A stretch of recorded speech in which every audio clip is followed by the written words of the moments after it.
Thanks, Wissam. First, a few words, because Catherine and I are working at a French law firm, UGGC, but we have a subsidiary in Casablanca for 20 years now, and its activity has kept expanding at the same time as Moroccan business law. And so now it's called UGGC Africa, and it operates also in Moroccan law, but also in Tunisian law, in Nigerian law, and it has partnerships also in Ivory Coast and Cameroon. But Catherine and I are working from rainy Paris at our African desk. And so what we do is that we operate daily and we handle daily issues about Moroccan law, and we travel there very regularly to meet with the authorities and with our clients. And our clients are composed of obviously Moroccan companies and also foreign companies and clients that wish to invest in Morocco and that need advice. Investment have been booming in Morocco for the last few years, thanks mainly to a very business-friendly environment. And so today we would like to talk briefly about two ways of entering a Moroccan market for our clients. The first one being through franchising. Thanks, Catherine, for the slides. Sorry, I'm not good at changing the slide at the same time that I'm speaking. So the first one is through franchising, which has been tremendously successful in Morocco for the last few years. And so Catherine will be talking about it. And the second way is through the acquisition or the creation of a company or an activity based in Morocco, which could then be qualified as a concentration and fall under the scope of merger control regime. So I leave the floor to Catherine about franchising. Okay, so why should companies invest or more precisely develop their existing business in Morocco through franchising? Why? Because as Maija said, it has been booming. It has been over the past 30 years a true success story. And you have some figures on the screen. So franchising has known a very, very strong growth since the end of the 90s. At the end of the 90s, there were approximately 50 franchising networks in Morocco.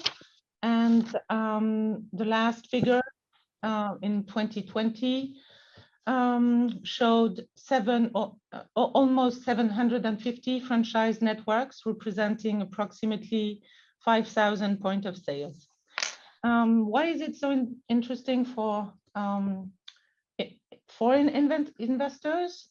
Because out of these now 850 franchise networks, 80% are of international brands. French brands are very appreciated, but also you find Spanish brands, and many European countries are represented through franchising. You find a high concentration in Casablanca and Rabat, mainly because one barrier to entry was a high cost of, and is a high cost for commercial space. And the government, Moroccan government, has been fighting this problem by favoring the construction of shopping malls. And you have now very big shopping malls that have been opened over the last 5 years, like Morocco Mall in Casablanca or Mega Mall in Rabat. But you also find them in other cities like Marrakesh and Agadir and Tanger. What are the sectors? And that's from experience. We have helped many companies to implement franchise networks in Morocco. The main and traditional sectors are retail fashion. You find a lot in cosmetics, furnishing, food service, as mentioned on our document. Traditionally, rental cars, of course, are organized in franchise. And there is still potential for growth. It is said mainly in the service to the person sector, and that would be schools, service to the elderly, service for children. And you have also local products and catering like delicatessen. There are two ways one can implement a franchise network in in Morocco or elsewhere, and that is one is traditional franchising. The other is through master franchise agreement. You will find I have to go fast, so I will let you read the pros and cons of each system. From our experience, foreign investors appreciate to have one master franchisee. It has the huge advantage that it is somebody necessarily who knows very well the local market and can, of course, then select properly the local franchisee and determine the territory of each of them. Maybe I should still give you a definition of franchising in substance, because I'm not sure how you're all familiar with this system, and I maybe should have started with that. In substance, it is a system of marketing goods and services that is based upon a close and ongoing commercial relationship between two independent undertakings, the franchisor, which in our case would be the foreign investor, and the many franchisee or the master franchisee. This system is based on three main pillars. That is the trademarks, all the IP rights that are made available by the franchisor to the franchisee. And that's also why franchising is a way of investing that is available for businesses that have already an experienced concept, business technique, and of course, IP rights, associated IP rights. So that's the first pillar, the IP right. Second pillar is the know-how. It's a condition, an essential condition of franchising. And the third is the assistance that is provided by the franchisor to the franchisee prior to the opening of the franchise, and then ongoing. It's an ongoing assistance through training, assistance for advertising and promotion and so on. Unlike French law, Moroccan law does not have the obligation of pre-contractual disclosure information, but there is a Moroccan Federation of Franchising that has adopted code of good practices that is very much inspired from the European Code of Ethics. When you draft a franchise contract, a certain number of clauses must be kept in mind. It is very important to anticipate the possibility to exit the franchise. Moroccan law does not provide for the right of compensation at the end of the contract, nor a right of renewal. Non-compete clause can be provided, but they need to be limited in space and time. And if no non-compete clause is negotiated, then it is recommended to provide for reaffiliation clause that will prohibit the franchisee to join another network or another group in the similar sector. And the last thing that is interesting, because I forgot, of course, to say that there's no specific legislation for franchising in Morocco, and that it's regulated by general contract law. One advantage of this freedom is that the parties can choose the law governing the contract. So it can be a foreign law, subject, of course, to ordre public or compulsory provision of Moroccan law. and very often also arbitration clause is provided. The most important thing, there is a limit to this contractual freedom of the parties, and that's very important to the clients, is the application of foreign exchange regulations to royalties. In Morocco, a recent general instruction of the Foreign Exchange Office that has been enacted in January 2022. And this general instruction regulates the payment for services provided by a non-resident to a Moroccan resident. So in our case, provided by the franchisor to a franchisee, a Moroccan franchisee. According to this regulation, if the contracts provide for an entry fee, which is very often the case in franchising agreements, and guaranteed minimum royalties, then the contract has to receive the prior approval of the Moroccan Foreign Exchange Office. And also, a certain number of conditions are set in this general instruction for the payment of royalties to be valid, to be authorized, and an ongoing control is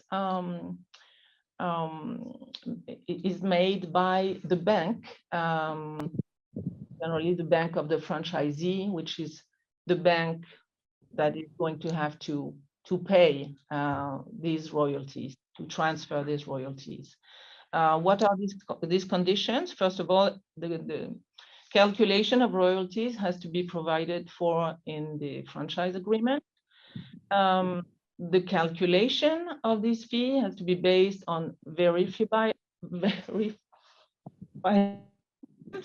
We'll get it. Why? Because there is this control. So then it has to be based on effective services, and the instruction also said effective services corresponding to real needs of the Moroccan franchisee. What is more complicated is that it has to be consistent with market price for equivalent services.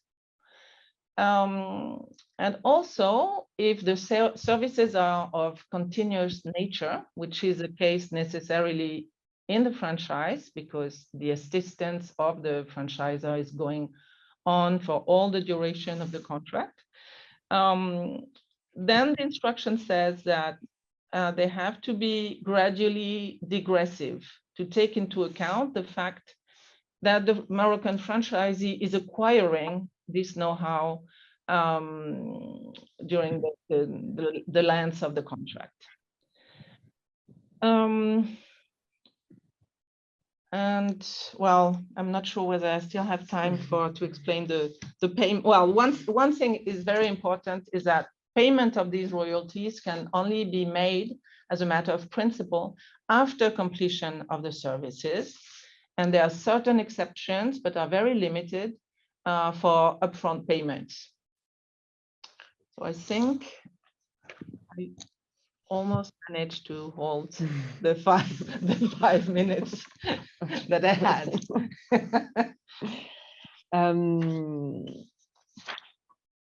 So another question that has to be addressed when a client wants to invest in Morocco is whether or not their potential transaction could fall under the scope of merger control regime.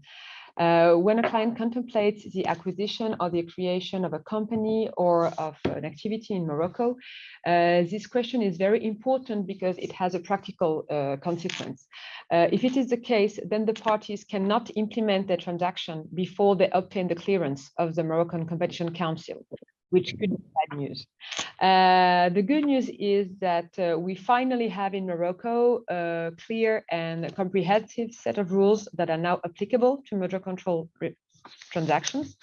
And the Competition Council has been very active and attentive, and we have good relationship with their instruction services, so we can also talk with them and ask questions about any remaining gray areas. So there are mainly two criteria that have to be taken into account to know whether or not a transaction would fall under the scope of merger control. The first question is whether or not the transaction constitutes a concentration. A concentration, it has a very broad definition. It's basically any transaction that would imply a change of control over the target. So this is very broad, and thus concentrations can take various forms. Obviously, a concentration would occur in case of an acquisition of the majority of voting rights or shareholding. But for example, it can also happen in the case where a company wishes to acquire a minority shareholding, if this shareholding also allows it to have an influence over the commercial policy of the target, for example. So this has to be kept in mind that the definition can be very broad. The second criteria that has to be checked is whether or not the transaction will meet the notification threshold. So we used to have some threshold, and now they just have changed. The law has been modified a few months ago, and the enforcement decree has just been adopted, but not published. So we don't know what the new threshold will be. We know that there should be 3 alternative thresholds based both on the turnover of the parties or on their market share in Morocco. And so we hope that will bring even more legal certainty for our transaction and the merger control regime. And finally, a few words about the fact that Morocco has recently adopted a new competitive charter of investment aiming at promoting investments in Morocco, both national and international. And so it has been decided to put into place some financial support mechanism. And so investment that would concern a certain sectors or a certain number of employees or a certain amount would now benefit from financial aids from the government. And so this is really in line with the policy of the government to make Morocco an international hub for investment. And so we hope that this will also be helpful for potential investors and clients in Morocco. Are we good with the timing? You're very good with the timing. Thank you. That was a challenge, I tell you. I sense that you you're trying to keep up with the time, but it's well, I wanted to, you know, just needed to leave time for the other one. Yeah, so Thomas just sent you a message. He's also interested to share it with a colleague. And good luck with tennis, Thomas. Enjoy. Anyway, thank you all. Cheers. Cheers. We would like Bye. you Bye.